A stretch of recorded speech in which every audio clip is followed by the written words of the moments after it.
I'm Derek Jensen. This is Resistance Radio on the Progressive Radio Network. My guest today is Christopher Ketcham. He's a freelance writer for Harper's, The New Republic, Vice, and many others. Today we discuss his new book, This Land, How Cowboys, Capitalism, and Corruption Are Ruining the American West. It's a product of 10 years of research and travel across the public lands of the West. So first, thank you for your work in the world, and second, thank you for being on the program. Oh, thank you.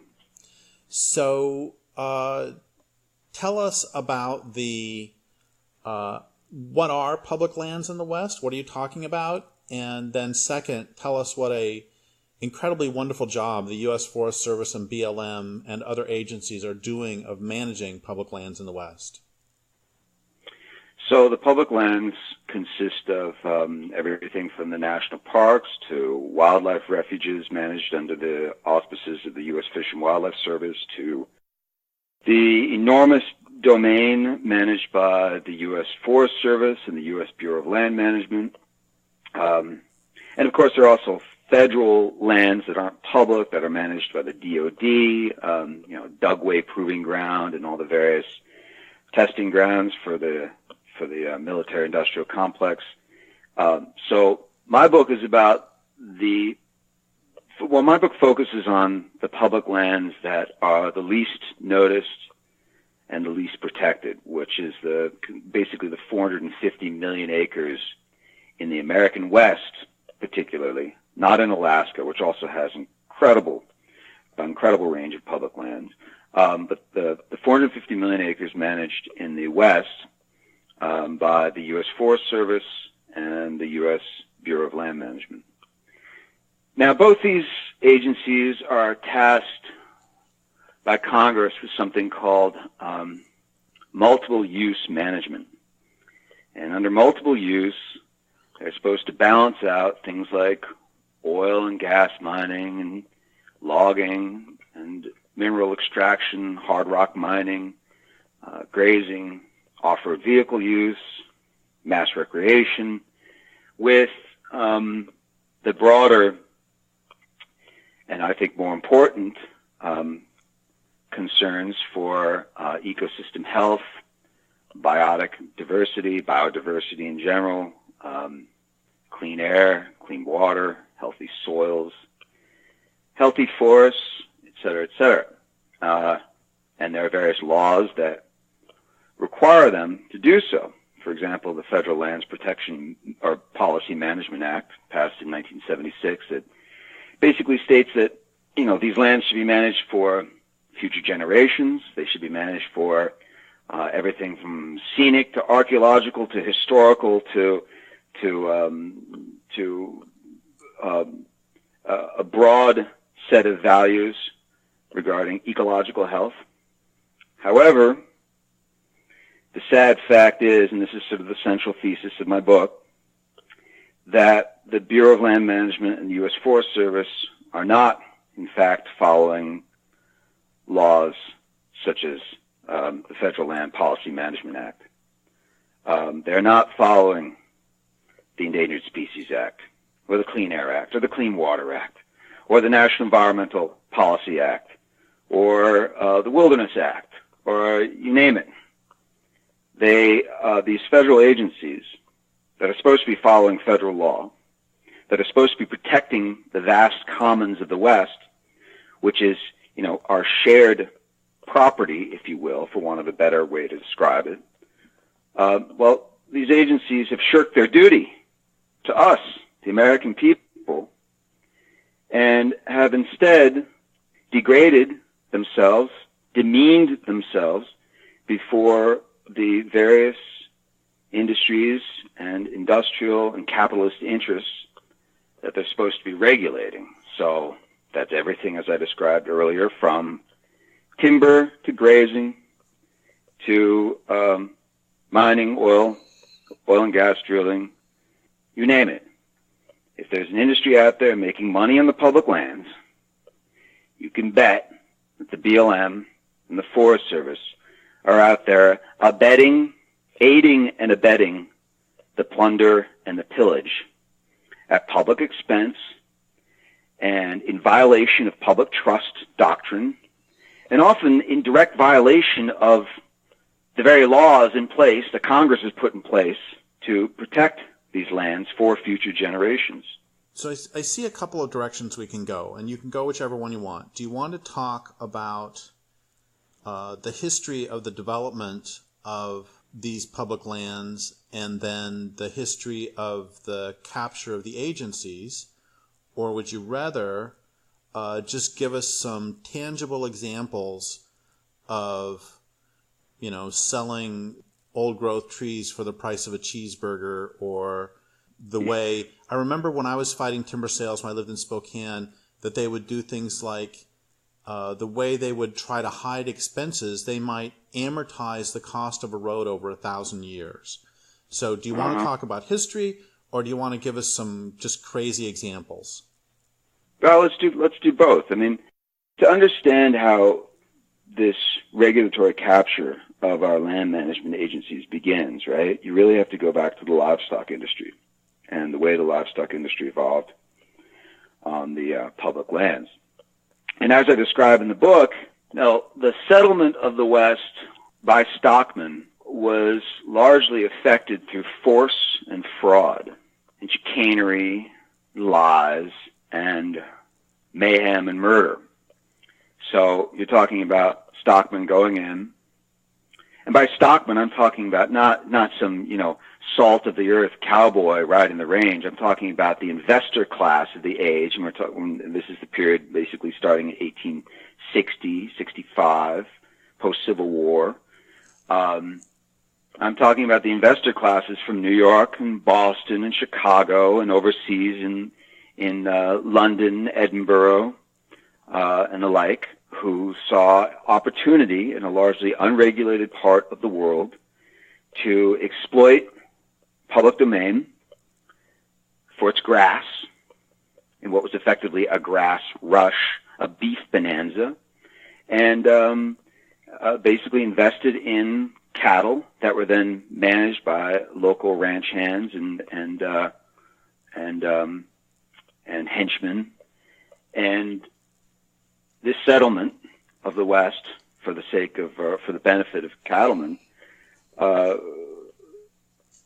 was basically a mass theft of land from the American people.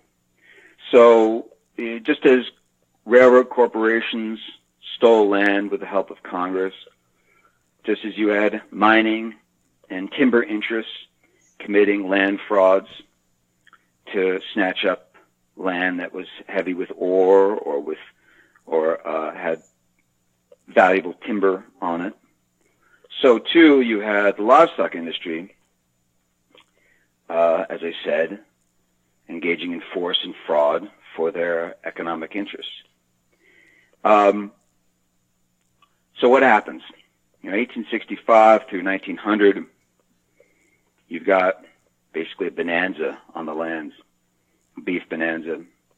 But the land is very quickly degraded because of overgrazing.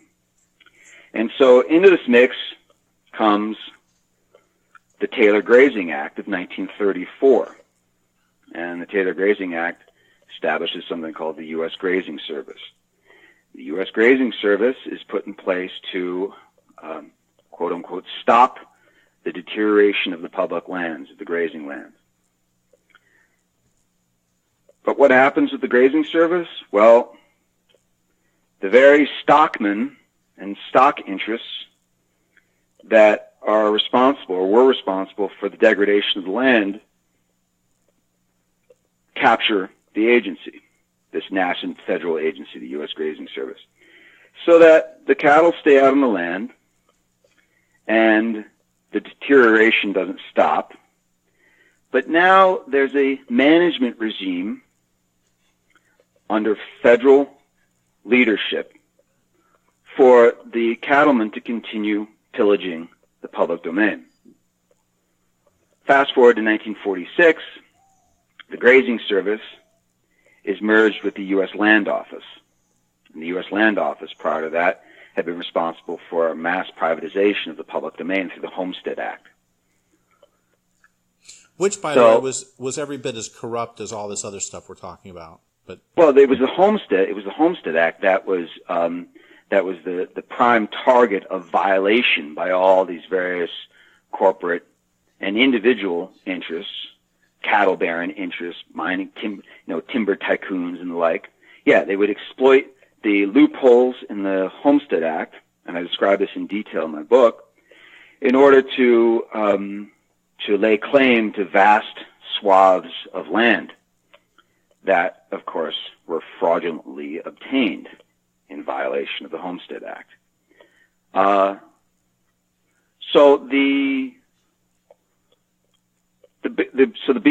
Basically you have the creation of the Bureau of Land Management in 1946 through the merger of the General Land Office and the Grazing Service. And again, you have a continuation of the same regulatory capture that occurred with the Grazing Service.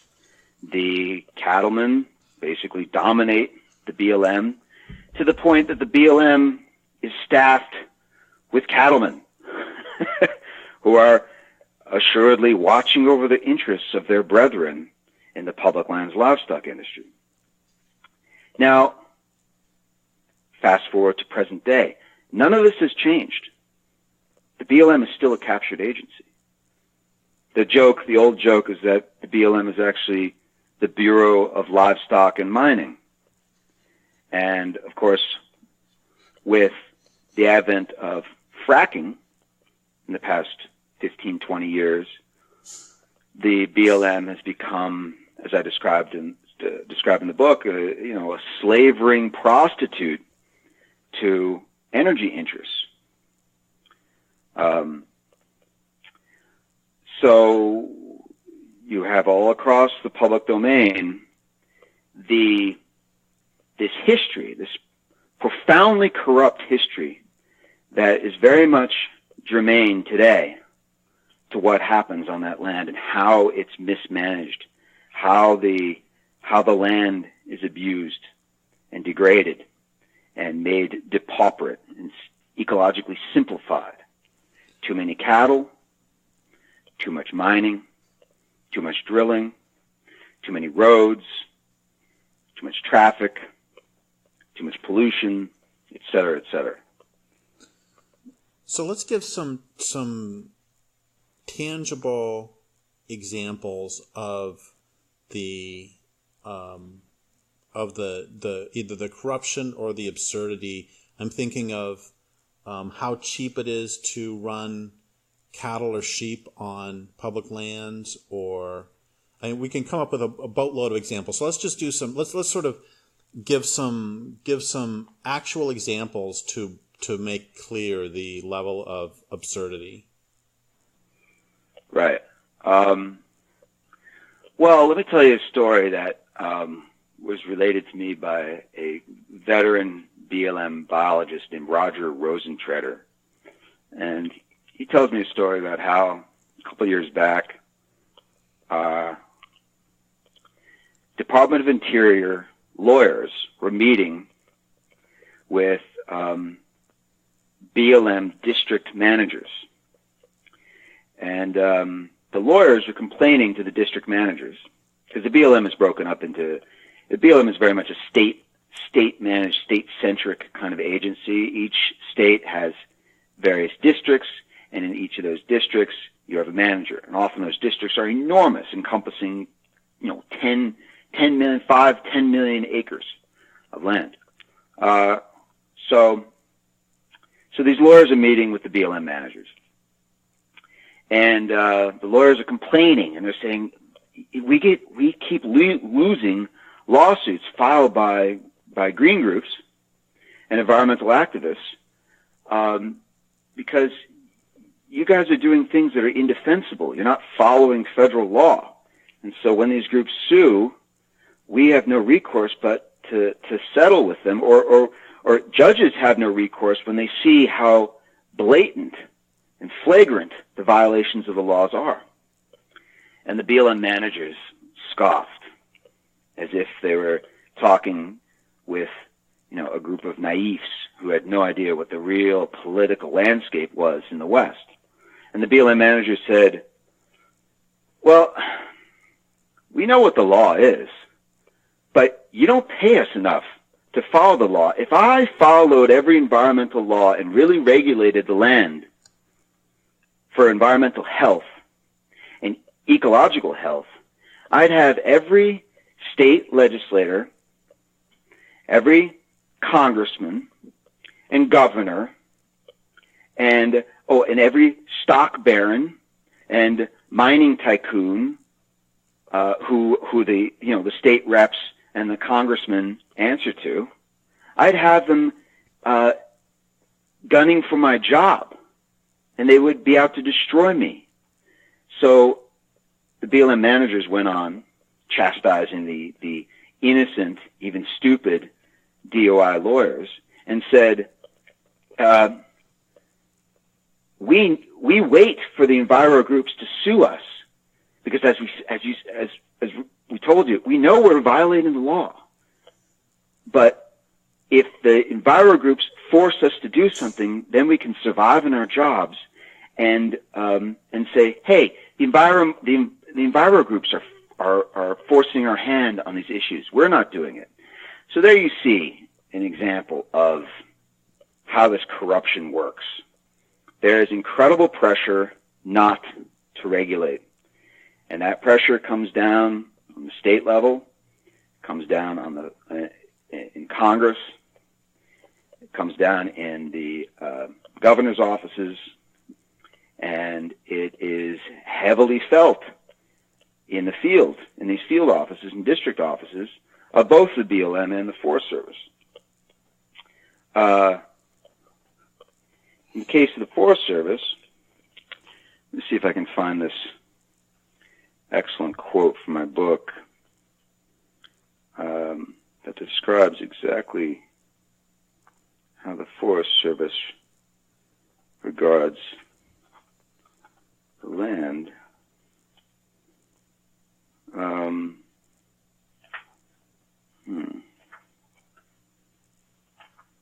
Just give me a moment.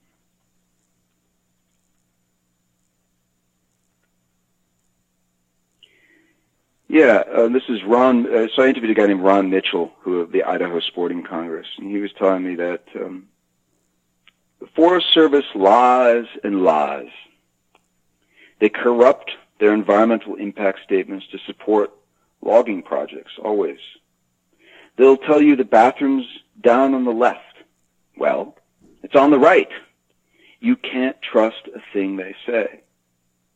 I interviewed a Forest Service guy named Al Espinoza, who worked as a fisheries biologist in Idaho for 19 years.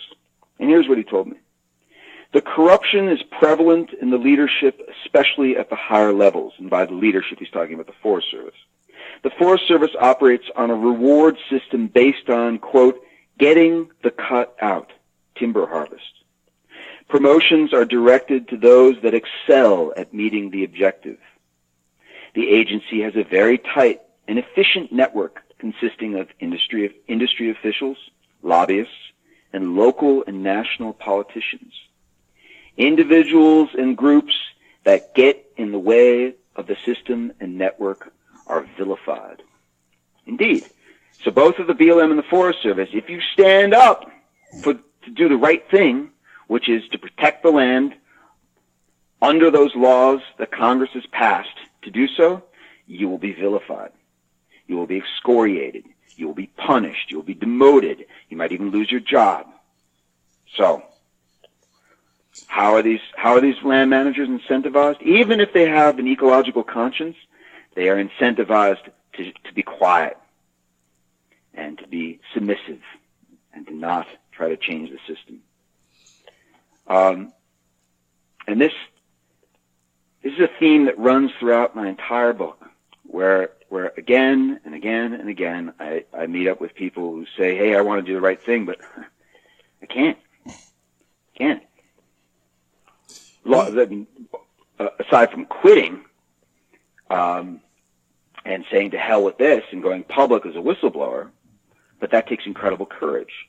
It also takes some financial security. A lot of people don't have that. They've got families and children and mortgages and, electricity bills to pay, and et cetera, like all of us.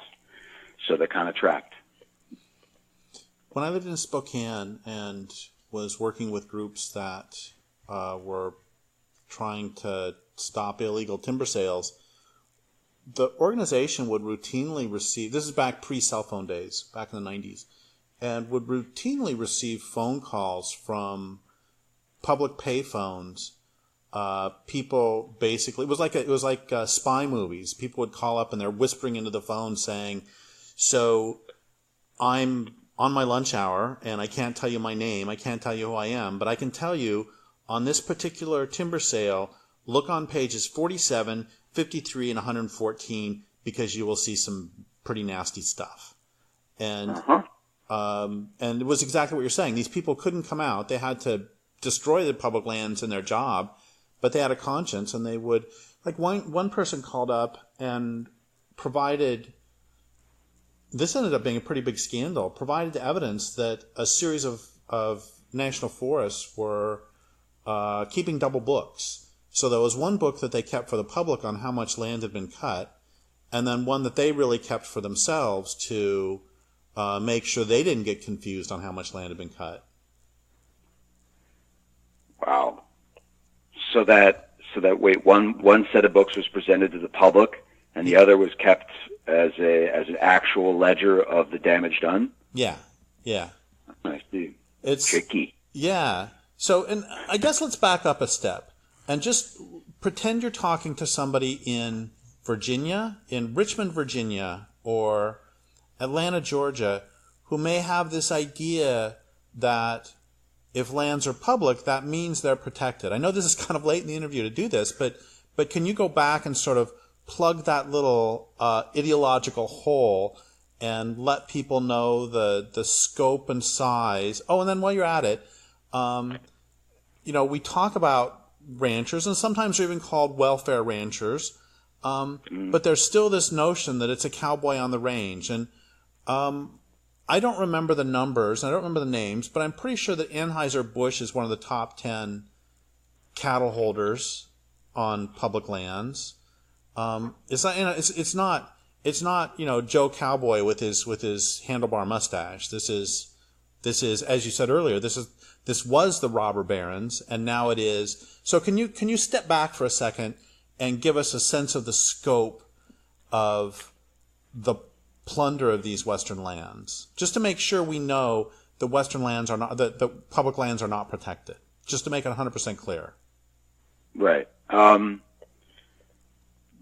Okay, to someone who is unfamiliar with the public land system, right, the whole idea that they are under management by the Forest Service, which is a branch of the U.S. Department of Agriculture, or under management by the Bureau of Land Management, which is a branch of the U.S. Department of the Interior. All those monikers and those acronyms sound very official, as if they're, as if they must be doing the right thing. Like wildlife refuge. That's a refuge for wildlife. That's the point, right? That's the point, but it doesn't work out that way. The point is, as I said earlier, that these agencies are exemplars of what political economists call regulatory capture, in which they have been captured by the very interests that they're supposed to be regulating. And now this is commonplace in the United States, in our system. The FCC is largely captured by telecom interests. The SEC, the Securities and Exchange Commission, is largely captured by Wall Street. Ditto the Department of the Treasury, Wall Street, hedge funds, bankers, et cetera, et cetera. Or you have the incredible revolving door at the Department of Energy and the Department of DOD with the private military-industrial complex. So it's not as if this is some anomalous set of affairs. It's just that I think the public oftentimes sees, for example, the Forest Service and thinks of Smokey Bear, or thinks of Lassie out there running around with a park ranger stopping, or forest rangers, stopping forest fires or whatever it might be, saving some lost lad out there in the woods in a canyon. So the public has a generally favorable view of the land management agencies, and I think that clouds their perception of how rotten these agencies actually are. Now, that's not to say, as we were discussing earlier, there are a lot of good people employed in the agencies, but the bureaucratic wind that blows in those agencies is always towards more extraction, more deference to industry, more exploitation of quote-unquote resources, And even the word resources, as used among these agencies, reduces the public lands to just that, a series of objects to be used in the most utilitarian manner for the benefit of the one true godlike species, Homo sapiens, right? In which the whole world is just a bunch of resources. So the public, however, doesn't think about that stuff, doesn't really know about it, especially people living, say, in the East, in Richmond, Virginia, or in Atlanta, Georgia, or in New York City, where I'm from. And part of the purpose of my book is to lift the veil for the broad public on these problems in our in federal land management agencies. Now, to your question about grazing on the public lands and who these grazers actually are, what are the real interests that that overstock and overgraze and denude the grasslands of the American West? Well, right, they're not mom and pop ranchers for the most part. I have the section in my book here. So the 20 largest permit holders for leases of public lands for grazing.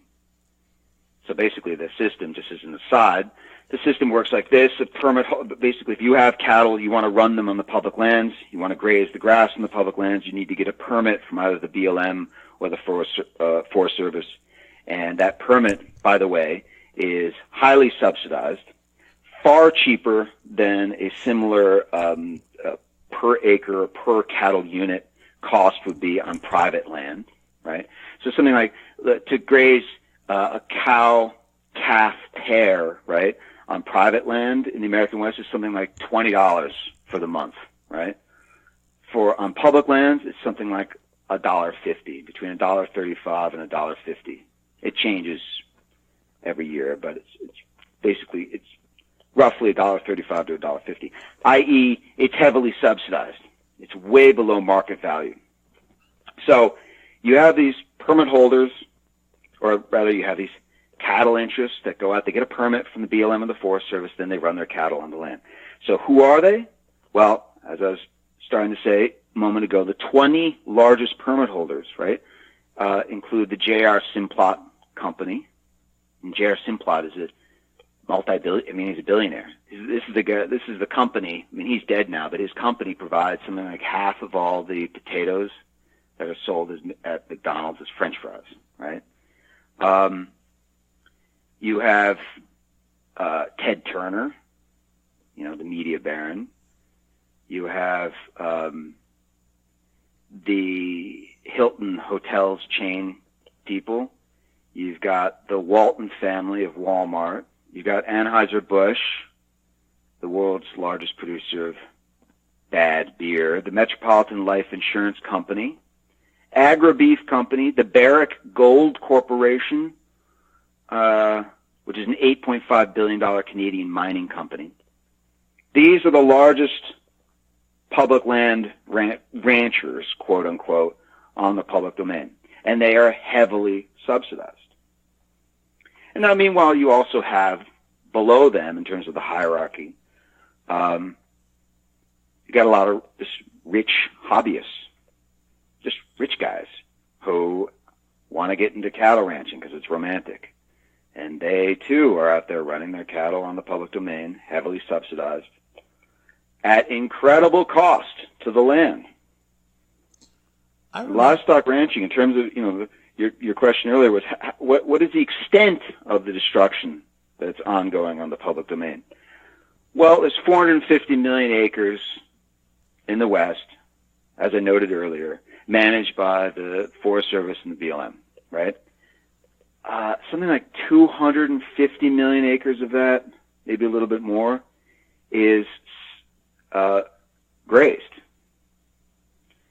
And when I say grazed, what I'm really saying is it is, in many places, ecologically devastated.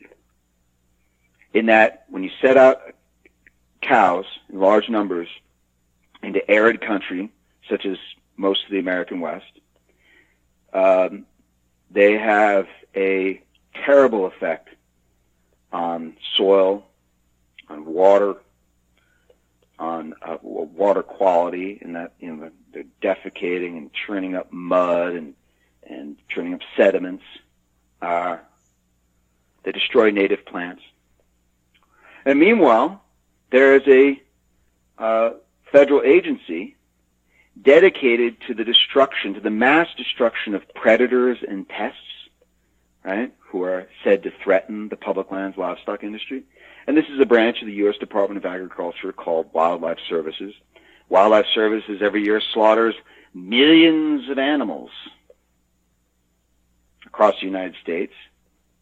And much of their work is done to serve one industry, the livestock industry.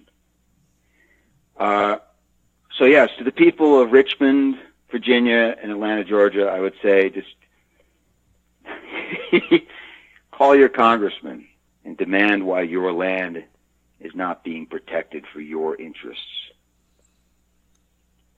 When you were talking about celebrity landowners, I was remembering, I believe Sam Donaldson, the old, he's dead now, the newscaster, he was fabulously wealthy, and he had a big ranch in, I believe it was New Mexico. And the reason I knew about this is because he was also, because he had this big hobby ranch, he was very much an advocate for killing wolves. Yeah. Okay. Do you want to talk just a little bit about, you've talked about Wildlife Services, which is just, you couldn't ask for a better Orwellian name. All right. Yeah, we'll service your wildlife, baby. Yeah. Yeah. So can you talk a little bit more about wolves? I know that the other day, I don't know if this was a state or federal thing, a couple grizzly bears got killed, endangered species got killed. Humanely euthanized in Montana because they'd killed a couple chickens. It just. Oh, wait. Actually, there's a different question I want to ask first, which is, so if I have a couple cows and I want to run them up in the National Forest or on BLM land, can I just walk out and say, hey, can I have a permit? Or is that actually, I'm a member of the public. Why can't I graze my cows there? You have to have, under the Taylor Grazing Act basically establishes that you have to have some base property adjacent to public lands in order to graze on public lands. So that's why, you got rich guys buying up ranches on private land, but that private land often comes with so-called grazing privileges, or grazing rights, as they like to call it. It's a privilege, not a right, obviously. So no, you can't just go up and run cattle on the public land without having some base property under the, stipulated under that 1934 law. And then in addition, doesn't that, the way you talked about it, the point I'm really getting at is, aren't these privileges, aren't these permits really essentially heritable? So basically you end up with more or less literal barons who can control as long as the property is of handed land? down. Sorry. Yeah, as long as the property is handed down, absolutely. Yes, it becomes a heritable, becomes a form of property, if you will. So these leases, which are privileges, which should be revocable, rarely are, yes, become a form of property. And the ranching livestock industry likes to refer to it as a property right when it is no such thing. Just to be clear, this is they are inheriting and they are holding as property in their perspective the right in their perspective to access public lands. This is not their land, but they have a right, according to them, to do this basically into perpetuity at an incredibly cheap cost. I mean, the whole thing just seems nuts to me. Well, look, we all have the right to access public lands. It's a question of what we do on the public lands. If our access involves a exploitation of the land to the extent that it is detrimental to all the other values that we're supposed to be protecting on the public land, then it's a problem. If you have a few people just walking out in the public lands, maybe picking a flower or two, big deal. That's not a problem. I mean, of course, that point relates to, I think, another threat that now looms on the horizon for public lands, which is mass industrial recreation. In the same way that if you have too many cows on the land, if you have too many people on the land, you're going to scare off the wildlife, you're going to have more traffic, and that also wrecks ecosystems. You're going to have more activity, and that activity can often be detrimental to native flora and fauna. So it's a matter of scale, right? I could see a system in which you have a couple of cows on the public land, no big deal. A couple of cows, right? Maybe for subsistence farming, not for market production, but for just grow a couple of cows in the public lands. Not a problem. But if you have them on the scale that you have them, millions upon millions of cows going out in fragile ecosystems, well, then you have suffering, and it's the land that suffers. And then my view is ecocentric, biocentric. I really think that Homo sapiens has dominated to such an extent our planet that it's shameful and dishonorable, and that at this point, if we really are to be an enlightened bunch and move beyond our barbaric views of our relationship with nature, we have to show some restraint and humility and say, hey, there are places where we shall not dominate, and we shall make a conscious decision to not dominate those places. So tomorrow, okay, we have about 10 minutes left. And tomorrow, Donald Trump does one good thing, and he appoints you to be the head of both the BLM and the Forest Service. And this is I know that's not. But let's just stick with the BLM because they're two different agencies. Yeah, one I is know. USDA, one is DOI. Oh, I know that wouldn't work. But I was gonna try to get you to stop timber extraction at the same time. Okay. Okay, but choose one. So he calls you and he says, Chris, you get to be in charge of either the BLM or the Forest Service, and you're not going to get fired no matter what political pressure there is. So take it. So if they put you in charge of, first choose Forest Service or BLM. Second, tell me what your first 200 days in office would be. What would you do? All right. So I'm going to take the BLM because the domain is much larger, and I think in terms of ecosystem, the vastness of the ecosystems represented by the BLM is in fact more ecologically important. Though the Forest Service are extremely important, the forest lands, the national forests are extremely important. I'm not going to. Bears? No, just a crazy cat. Okay. Okay, I'm in the BLM. First off, kick off all the cows. Gone. No more cattle grazing. That's it. Then I would start dismantling roads. So just have a big public works project to destroy roads. So de-roading all across public lands. To create the kind of scale of wilderness that E.O. Wilson talks about when he talks about setting aside half of Earth as a biological reserve. And then I would start dismantling, I would let trails basically be overgrown. I'd start cutting down signage for hikers and bikers.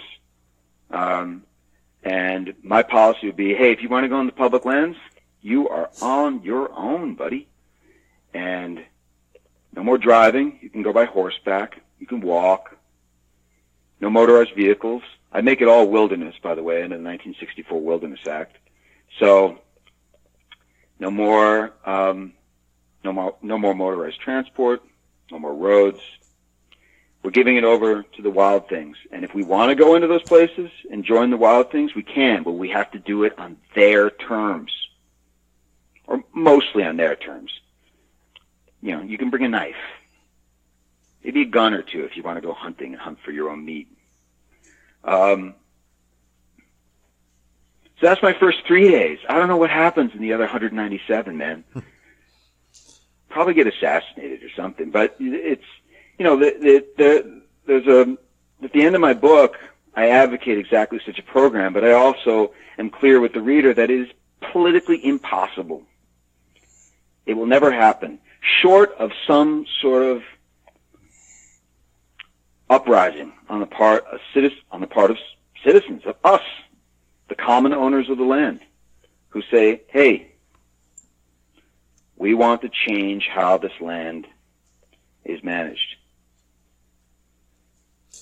You know, so, I live in Crescent City, California, and there is a local national forest that is actually managed pretty well.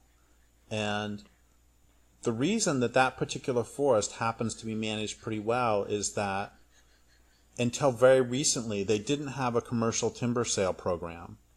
And they've recently instituted it. It's very, very small. So what this means, like I got a good friend who works as a wildlife biologist for it, and for the past 20 years, past 15 years, however long, one of his primary jobs has been is taking out roads from mining from 120 years ago. So it's actually kind of cool.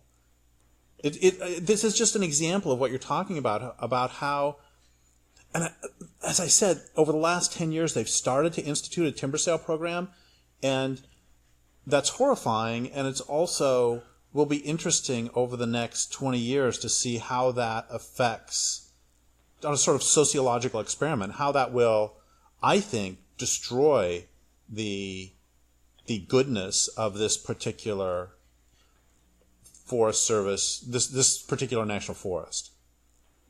It's just my point. Well, like I said, there are good people. There are good people in these agencies, but the agencies are subservient to capitalist interests. So ergo, to protect the lands, we got to go against capitalism, and that's really the fight. And by the way, I forgot on my fourth day in office as like tyrant of the BLM, I would also end our federal mining program. The gas drilling, the oil drilling, the fracking. It's a nightmare. It's a nightmare that's ongoing, man. And it's a climate bomb, too. And, you know, another thing that's not often enough mentioned, and this is a trivial thing compared to mining and grazing and logging, but ski resorts are on federal land, too. Oh, yeah. That kind of blew me away when I learned that quite a while ago, that, like, all those big ski resorts, those are my lands. Mm-hmm. Ski resorts are very destructive of habitat, and the lights, the activity, the noise basically create a perimeter around them that chases off wildlife. So, yeah. I don't ski, so... Yeah, even though I grew up in Colorado, I don't either. So... don't either. So we need to take on capitalism. So I know that this is a fairly weak thing to end on, but I'm going to give you two endings. One of them is, what right now do you want people to do? Somebody living in New York City, what are they supposed to do about this? And then second, give us your best hope for the future of public lands through a successful revolution? Or go somewhere else if you'd rather. What can people do right now, practically within the confines and constraints of the system? Well, call your congressperson. Call your congressperson and complain and complain and complain and write letters and call them and email them and bug them as much as possible. There you go. Step one. In terms of how the lands would be changed if we have a quote-unquote revolution, that is, we somehow put the capitalism in the cage where it belongs. I don't know. I think it would look a lot like what I described in my 4 days in office at the BLM. I mean, just a liberation of the land from exploitation to serve the one species and to serve profit and economic growth. The likelihood of that happening, though, man, I mean, let's be realistic. We're kind of trapped in this system. And so unless collectively we make a decision to change it, it's not going to change. So. And what people can do also, especially in the West, is they can fight individual timber sales, they can fight timber sale plans, they can fight planning documents at every step of the way. That's right. That's right. Or participate in NEPA. NEPA, the National Environmental Policy Act, mandates public participation in all federal land management decision making. It's a broad mandate for you, the American citizen, to participate in this process and to object to those proposals and decisions that are ecologically, environmentally, morally objectionable. And so there's a wide window there through which to fire your shotgun at the system. Now, there's also, and I write about this in the final chapter of my book, there's also individual acts of sabotage. I'm not against that. Of property damage. Maybe you've been through the NEPA process and you see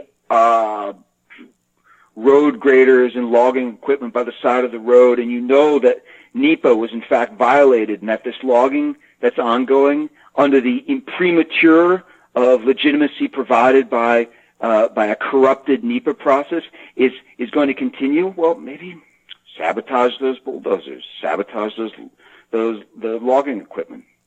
Why not? There's no harm in that. All it is an inanimate object. Inanimate objects, by the way, serving economic interests that are killing living things for money. So let's put that in perspective. They call eco-saboteurs extremists. They're not extremists. The extremists are the ones who kill living things for profit. Those are the extremists. So once we get that clear, then the perspective on eco-sabotage changes a bit, in my opinion. And sabotage can be as small as, for example, I was wandering through a national forest and I saw all these flagging all around the forest for a timber sale. I just cut down the ribbons, hold out my Leatherman, cut, snip, snip, snip. Oh well, they're gonna have to retag the whole goddamn forest. Good. Then I'll come back when they retag it and cut them down again. Was it Ed Abbey or Dave Foreman who said that one should always, underline always, remove survey stakes? Always. It was Abbey first and then Foreman. Yeah. Absolutely. Always remove survey stakes. Road survey stakes? Absolutely. Roads are without roads pierced into previously unroaded places, you do not have all the cascading devastation from all the other forces that depend on roads. So, yeah, roading is one of the first things that we should stop on our public lands. Well, and I end my book with that very point about roading. Roads. Let's take them out. And we're out of time now, and I just want to say to listeners the same thing that I said to you when I read your excellent book, which, by the way, is called "This Land: How Cowboys, Capitalism, and Corruption Are Ruining the American West." That I don't even remember my exact language that I said to you when I read the book, but it was something along the lines of finally a successor to Ed Abbey, and I just want to reiterate that here, that Ed Abbey would be smiling from wherever he happens to be out in the desert, and Dave Foreman is still alive, and I'm sure is smiling too. So first off, thank you for your work in the world. Second, thank you for being on the program. Third, I would like to thank listeners for listening. My guest today has been Christopher Ketcham. This is Derek Jensen for Resistance Radio on the Progressive Radio Network.